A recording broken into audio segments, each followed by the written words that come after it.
نحمده ونصلي على رسوله الكريم اما بعد اعوذ باللہ من الشیطان الرجیم بسم اللہ الرحمن الرحیم۔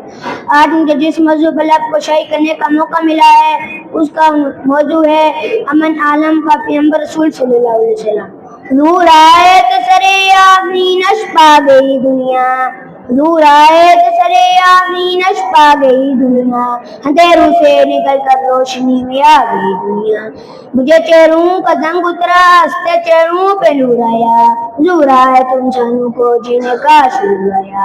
عزیزان ملت انسانیت کو بھول چکا تھا، بنت ہوا ابن آدم کی ہوس کا شکار تھی، عورت پاؤں کا جوتا سمجھی جانے لگی، صنف نازل کو غور کرنا بھار سمجھنے لگا، ہر دوسرا غلامی کے دلدل میں دن سجا رہا تھا۔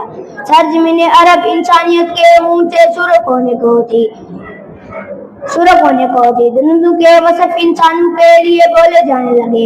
اچانک سرزمین حجاز میں ایسا امن طلوع ہوا کہ جس کی آمد سے انسانیت کو کوئی راس مل گئی، پھولوں پر رونائی، کلیوں پر بہار آ گئی، اربوں کی بنجر زمین شاداب باغیچوں میں بدل گئی۔ اس نفس، معاشرے اور عقیدے کو تحفظ ملا۔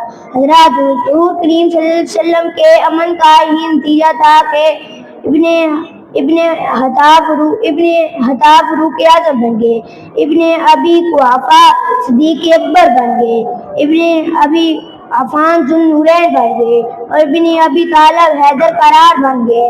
حضرات اگر ظاہر سیرت سے آپ صلی اللہ علیہ وسلم کی زندگی کا مطالعہ کیا جائے تو آپ صلی اللہ علیہ وسلم کی زندگی کا ایک ایک لمحہ بھی ہمیں امن و سلامتی کا پیغام دیتا ہے۔ اب میں اسی شعر کے ساتھ اجازت چاہوں گا۔ ایک قلم رکتے رکنے کا مقام آیا، ایک قلم رکتے رکنے کا مقام آیا، تیرے نوک کے نیچے میرے محمد کا نام آیا۔